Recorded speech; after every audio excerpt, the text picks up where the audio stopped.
ನಮ್ಮ ಬದುಕಿಗೆ ಒಂದು ದೊಡ್ಡ ಅವಕಾಶ ನಿಮ್ಮ ಹಿರಿಯರು, ನಿಮ್ಮ ಶಿಕ್ಷಕರು, ನಿಮ್ಮ ತಂದೆ ತಾಯಂದಿರು ಮಾಡಿಕೊಟ್ಟಿದ್ದಾರೆ. ಪ್ರಜಾಪ್ರಭುತ್ವದ ವ್ಯವಸ್ಥೆಯಲ್ಲಿ ನಾವೆಲ್ಲ ಕೆಲಸ ಮಾಡ್ತಾ ಇದ್ದೀವಿ.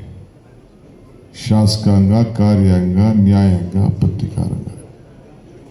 ಈ ಕಾರ್ಯಾಂಗ ನಾವೇನು ತೀರ್ಮಾನ ಮಾಡ್ತೀವಿ ಅದನ್ನು ಪಾಲನೆ ಮಾಡೋರು, ಜಾರಿ ತರೋರು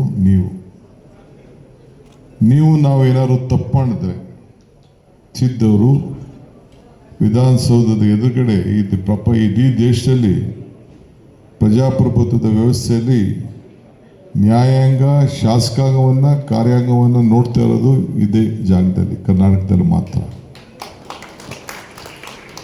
ಸೊ ನಾವಿಬ್ಬರು ತಪ್ಪುಗಳು ಮಾಡಿದಾಗೆಲ್ಲ ಮಾಧ್ಯಮದವರು ಒಂದು ಕಡೆ ನ್ಯಾಯಾಂಗ ತಿರ್ತದೆ, ಒಂದು ಕಡೆ ಪತ್ರಿಕಾ ರಂಗದವರು ನಮ್ಮ ಎಲ್ಲ ತಪ್ಪುಗಳನ್ನು ಹುಡುಕಿ ಬರೀತಾರೆ. ಸೊ ಅವರು ತಪ್ಪುಗಳನ್ನು ತಿದ್ದಿ ಬರೀತಾರೆ ಅಂಥೇಳಿ ನಾವು ಅವ್ರ ಮೇಲೆ ಕೋಪ ಮಾಡ್ಕೊಂಡೇನು ಅರ್ಥ ಇಲ್ಲ. ನಾವು ಏನು ಮಾಡ್ತಾ ಇದ್ದೀವಿ ತಪ್ಪನ್ನಂತ ನಾವು ತಿದ್ಕೊಳ್ಳೋಕ್ಕೆ ಒಂದು ಅವಕಾಶ ನಮಗೆ ಸಿಗ್ತಾ ಇದೆ. ಇದನ್ನು ನಾವೆಲ್ಲ ಅರ್ಥ ಮಾಡ್ಕೊಳ್ಬೇಕು. ನಾವು ತಪ್ಪು ಮಾಡಿದ್ರೆ ತಾನೇ ಅವ್ರು ಬರೆಯೋದು. ನಾವು ತಪ್ಪು ಮಾಡಲಿಲ್ಲ ಯಾಕೆ ನಮ್ಮ ಮೇಲೆ ಬರೀತಾರೆ? ಇದು ಕೂಡ ನಮಗೆ ಮಾರ್ಗದರ್ಶಕರು ಅಂದ್ಕೊಂಡು ನಾವೆಲ್ಲ ಕೆಲಸವನ್ನು ಮಾಡಬೇಕಾಗ್ತದೆ. ಇವತ್ತು ಹಣ ಇದ್ದರೆ ನಾವು ಬರೀ ನಮ್ಮ ಕುಟುಂಬಕ್ಕೆ ಮಾತ್ರ ನಾವು ದೊಡ್ಡವರಾಗ್ತೀವಿ. ಆದರೆ ಜನಸೇವೆ ಮಾಡೋಂಥ ಅಧಿಕಾರಿಗಳಿಗೆ ಇಡೀ ಸಮಾಜ ಅವ್ರನ್ನ ಗೌರವಿಸ್ತದೆ.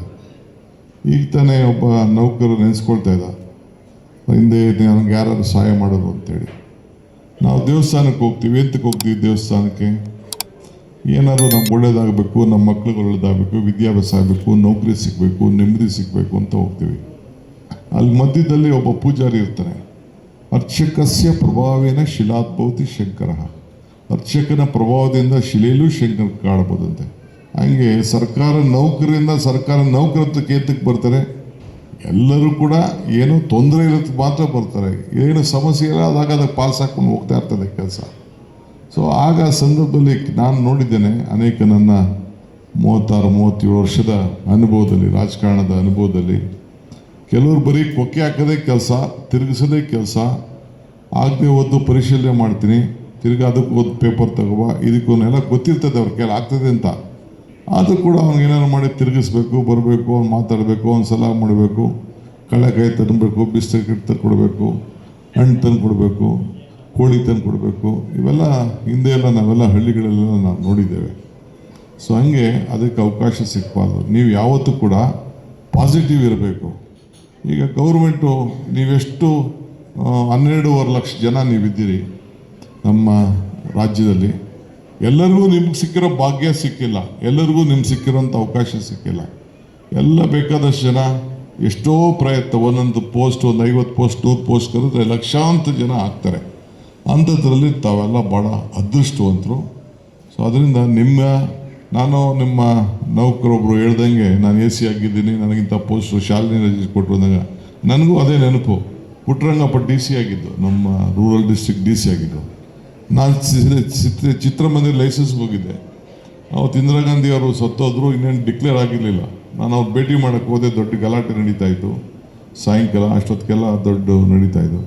ಹೋದಾಗ ಪಾಪ ಆಯ್ತು ಕಣೆ ತಗೋ ಇವತ್ತೇ ಅಂದ್ಬಿಟ್ಟು ಇನ್ನು ರಜಾ ಘೋಷಣೆ ಮಾಡಿಬಿಡ್ತಾರೆ ಅಂತ ಅಲ್ಲೇ ಸೈನ್ ಹಾಕಿ ಅಲ್ಲೇ ನನ್ನ ಕೈಗೆ ಆರ್ಡ್ರ್ ಕೊಟ್ಬಿಟ್ರು. ನಾನು ಪುಟ್ಟರಂಗಪ್ಪನ ಪಾಪ ಚಿತ್ರದುರ್ಗ ಜಿಲ್ಲೆಯವರು, ನಾನು ಯಾವಾಗಲೂ ನೆನೆಸ್ಕೊಳ್ತಾ ಇರ್ತೀನಿ. ನನಗೆ ಮೊದಲನೇ ಸಿನಿಮಾ ಲೈಸೆನ್ಸ್ ಕೊಟ್ಟವರು ಪುಟ್ಟರಂಗಪ್ಪನವರು ಅಂತ. ಹಂಗೆ ಯಾರೇ ಆಗಲಿ ಉಪಕಾರ ಸ್ಮರಣೆ ಸಮಾಜಕ್ಕಿದೆ. ಮೊದಲನೇ ಸಿನಿಮಾ ಲೈಸೆನ್ಸ್ ಕೊಟ್ಟವರು ಪುಟ್ಟರಂಗಪ್ಪನವರು ಅಂತ. ಹಂಗೆ ಯಾರೇ ಆಗಲಿ ಉಪಕಾರ ಸ್ಮರಣೆ ಸಮಾಜಕ್ಕಿದೆ. ಅದರಿಂದ ನೀವೆಲ್ಲ ಉಳಿಸ್ಕೊಂಡು ಈ ಸಂದರ್ಭ ಬೆಳೆಸ್ಕೊಂಡು ಹೋಗಬೇಕು. Public office is not just A position, it is an opportunity. ನೀವೆಲ್ಲ ಯಾವ ದೃಷ್ಟಿಯಲ್ಲಿ ನೀವು ಕೆಲಸ ಮಾಡ್ಕೊಂಡು ಹೋಗ್ತೀವಿ ಅಂತ. ಈಗ ತಾಯಿಗೆ ಮಕ್ಕಳ ಮೇಲೆ ನಂಬಿಕೆ ಇರ್ತದೆ, ತಂದೆ ತಾಯಿಗೆ. ಮರಕ್ಕೆ ಬೇರೆ ಮೇಲೆ ನಂಬಿಕೆ ಇರ್ತದೆ. ಸೊ ಭಕ್ತನಿಗೆ ದೇವರ ಮೇಲೆ ನಂಬಿಕೆ ಇರ್ತದೆ. ಹಂಗೆ ನಾವು ಶಾಸಕರುಗಳಿಗೆ, ಪ್ರಜಾಪ್ರಭುತ್ವ ವ್ಯವಸ್ಥೆಯಲ್ಲಿ ಮಂತ್ರಿಗಳಿಗೆ ಎಲ್ಲರೂ ಕೂಡ ಅಲ್ಟಿಮೇಟ್ಲಿ ನಿಮ್ಮ ಮೇಲೆ ನಾವು ಡಿಪೆಂಡ್ ಆಗಬೇಕು, ನಮ್ಮ ಸ್ಟಾಫ್ ಮೇಲೆ ಡಿಪೆಂಡ್ ಆಗಬೇಕು, ನಿಮ್ಮ ಮೇಲೆ ಡಿಪೆಂಡ್ ಆಗಬೇಕು. ಡಿಸಿಷನ್ಸ್ ಏನೇ ನಾವು ಹೇಳ್ಬೋದು, ಅಲ್ಟಿಮೇಟ್ಲಿ ನಮಗೆ ಗೈಡ್ ಮಾಡೋರು ನಾವು ಮಾಡೋದು ಕರೆಕ್ಟಾಗಿಲ್ಲ, ಸುಳ್ಳ ಸರಿನಾ, ಕಾನೂನು ಚೌಕಟ್ಟಿನಲ್ಲಿ ಇದ್ದೀವಾ ಇಲ್ಲ ಅಂತ ಹೇಳೋರು ನೀವು. ಸೊ ಹಂಗೆ ನಮ್ಮ ಏನು ರಿಜ್ವಾನ್ ಅಹಮದ್ ಅವ್ರು ಹೇಳ್ದಂಗೆ ಹಿಂದೆ ಹನುಮಂತಯ್ಯನವರು ಭಾಳ ದೂರದ ಆಲೋಚನೆಯಿಂದ ಈ ವಿಧಾನಸೌಧದ ಮೇಲೆ ನಿಮ್ಮ ಕೆಲಸ ದೇವ್ರ ಕೆಲಸ ಅಂತ ಬರ್ಸಿಸ್ಬೇಕಾದ್ರೆ ಅವ್ರಿಗೆ ಅಪಾರವಾದಂಥ ಜ್ಞಾನ ಭಂಡಾರವನ್ನು, ಅನುಭವದ ಭಂಡಾರ ಎಲ್ಲ ಕೂಡ ಇಟ್ಕೊಂಡಂಥ ಒಬ್ಬ ಮುಖ್ಯಮಂತ್ರಿ ಇವತ್ತು ಈ ವಿಧಾನಸೌಧ ಕಟ್ಟಿದ ಚರಿತ್ರೆ ಯಾರು ತಿಳಿದಿರೋ ಏನೋ ಗೊತ್ತಿಲ್ಲ, ಎಲ್ಲ ಯಾವುದು ಪುಸ್ತಕದಲ್ಲಿ ಇದೆ, ತಾವು ತೆಗೆದು ನೋಡಬೇಕು. ಭಾಳ ದೂರ ಅಡ್ಮಿನಿಸ್ಟ್ರೇಟಿವ್ ರಿಫಾರ್ಮ್ಸು ಎಲ್ಲ ಕೂಡ ಬಗ್ಗೆ ಭಾಳ ದೊಡ್ಡ ನಡೆಸಿದ್ರು. ಹಂಗೆ ನಿಮ್ಮ ಮೇಲೆ ಯಾವುದೇ ನಮ್ಮ ಗೌರ್ಮೆಂಟು ನಮಗೆ 5 ವರ್ಷಕ್ಕೆ ಒಂದು ಸತಿ ನಮ್ಮ ಸರಿ ಇಲ್ಲ ಅಂದ್ರೆ ನಮ್ಮ ಜನ ಮನೆಗೆ ಕಳಿಸ್ಬಿಡ್ತಾರೆ. ನಿಮಗೆ ಕೊನೆಗೆ ಕೆಲಸಕ್ಕೆ ಸೇರಿದು ರಿಟೈರ್ ಆಗಂಟ 60 ವಯಸ್ಸು ಆಗಂಟ ನಿಮಗೆಲ್ಲ ಭಗವಂತ ಒಂದು ಅವಕಾಶ ಮಾಡಿಕೊಟ್ಟಿದ್ದಾನೆ. ಪ್ರತಿ ಬದುಕಿನಲ್ಲೂ ಕೂಡ ಪ್ರತಿ ಒಂದು ತೀರ್ಮಾನ ತೆಗೆದುಕೊಳ್ಳೋ ಕೂಡ ನಾನು ಶಾಶ್ವತವಾಗಿ ಜನರ ಬದುಕಿಗೆ ನಾನು ಸಹಾಯ ಮಾಡಿದ್ದೇನೆ, ನನ್ನ ನೆನೆಸ್ಕೊಳ್ಳೋ ರೀತಿ ಮಾಡಿದ್ದೀನಿ ಅಂತ. ಆಮೇಲೆ ಪಾಸಿಟಿವ್ ಅಪ್ರೋಚ್ ಇರಬೇಕು. ಬರೀ ನೆಗೆಟಿವ್ ಅಪ್ರೋಚ್ ಇಟ್ಕೊಂಡು ಬರೀ ಏನು ತಪ್ಪು ಹಿಡೀಲಿ ಅಂತಲ್ಲ, ಎಲ್ಲರಿಗೂ ತಪ್ಪಿದ್ದೇ ಇರ್ತದೆ. ತಪ್ಪನ್ನ ನಿಮ್ಗೇನು ಕಾನೂನು ವಿರುದ್ಧವಾಗಿ ಮಾಡಿ ಅಂತ ನಾವು ಯಾವುದು ಹೇಳೋದಿಲ್ಲ. ಕಾನೂನು ವಿರುದ್ಧ ಅವಕಾಶ ನೀವು ಬೇಕಾಗಿಲ್ಲ ನಮಗೆ. ಆದರೆ ಕಾನೂನು ಚೌಕಟ್ಟಿನಲ್ಲೇ ಯಾವ ರೀತಿ ಬಡ್ಜೆಟ್ಗೆ ಸಹಾಯ ಮಾಡಬೇಕು, ಫೈಲ್ಗಳನ್ನ ಮಾಡಬೇಕು. ಬರೀ ಟೈಮ್ನ ಮಾಡಿಕೊಂಡು ಬರೀ ಕಾಯ್ಕೊಂಡು ಇದ್ಕೊಂಡು ಬಸ್ನ ಕಾಯ್ಕೊಂಡು ಇಲ್ಲ ಟ್ರೈನ್ ಕಾಯ್ಕೊಂಡು ನನ್ನ ಟೈಮ್ ಮುಗಿದೋಯ್ತು ಅಂತ ಹೇಳಿದ್ರೆ ನಮ್ಗೆ ಸರ್ಕಾರದವ್ರಿಗೆ ಎಲ್ಲಿದೆ ಟೈಮು, ರಾಜಕಾರಣಿಗಳಿಗೆ ಎಲ್ಲಿದೆ ಟೈಮು? 24 ಅವರ್ಸ್ ನಾವು ಯೋಚನೆ ಮನೆಗೆ ಹೋಗೋದು ಬಿಟ್ಟರೆ ಮಿಕ್ಕಿದ ಎಲ್ಲ ಥರದಲ್ಲೂ ಕೂಡ ನೀವು ಯೋಚನೆ ಮಾಡಬೇಕು. ಈಗಾಗಲೇ ಸರ್ಕಾರ ಕೂಡ ಅನೇಕ ಯೋಜನೆಗಳು ನಾವು ಕೂಡ ನಮ್ಮ ಮ್ಯಾನಿಫೆಸ್ಟೋಲ್ಲಿ ತಮ್ಮದು ಕೆಲವು ವಿಚಾರನ ನಂಜಮ್ ಪರ್ವೇಜ್ ಅವರ ನೇತೃತ್ವದಲ್ಲಿ ಒಂದು ಸಮಿತಿ ಕೂಡ ನಾವು ಮಾಡಿದ್ದೇವೆ. ಅದ್ರ ಬಗ್ಗೆ ಭಾಳ ದೀರ್ಘವಾಗಿ ನಾವು ಆಲೋಚನೆ ಮಾಡ್ತಾ ಇದ್ದೇವೆ.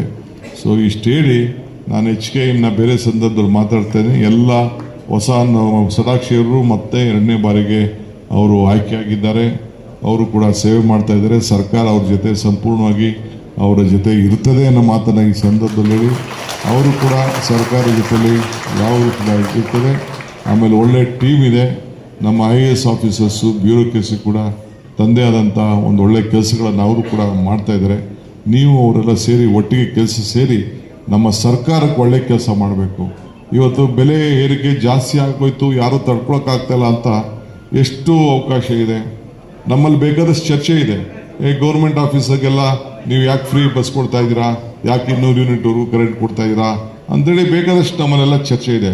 ಆದರೂ ನಮ್ಮ ಮುಖ್ಯಮಂತ್ರಿಗಳು ಒಂದು ಪಾಲಿಸಿನ ನಮ್ಮ ಸರ್ಕಾರದಲ್ಲಿ ನಮ್ಮ ಪಕ್ಷದಲ್ಲಿ ಮಾತು ಕೊಟ್ಟಿದ್ದು, ಆ ಮಾತನ್ನ ಉಳಿಸ್ಕೊಳ್ಬೇಕು ಅಂತೇಳಿ ಇವತ್ತು 52 ಕೋಟಿ ರೂಪಾಯಿ ಅಷ್ಟು ಇವತ್ತು ಜನರ ಕಲ್ಯಾಣಕ್ಕೋಸ್ಕರ ಅವರ ಬದುಕಿಗೆ, ಕೆಲವರು ಭಾವನೆ ಮೇಲೆ ರಾಜಕಾರಣ ಮಾಡ್ತಾರೆ, ನಾವು ಬದುಕಿನ ಮೇಲೆ ರಾಜಕಾರಣ ಮಾಡಬೇಕು ಅಂಥೇಳಿ ನಾವು ಇಂಥ ಒಂದು ದಿಟ್ಟ ತೀರ್ಮಾನವನ್ನು ನಾವು ಮಾಡಿ ನಾವು ಕೆಲಸ ಮಾಡ್ತಾ ಇದ್ದೇವೆ. ನಮ್ಮ ಯಶಸ್ಸು ನಿಮ್ಮ ಕೈಲಿದೆ.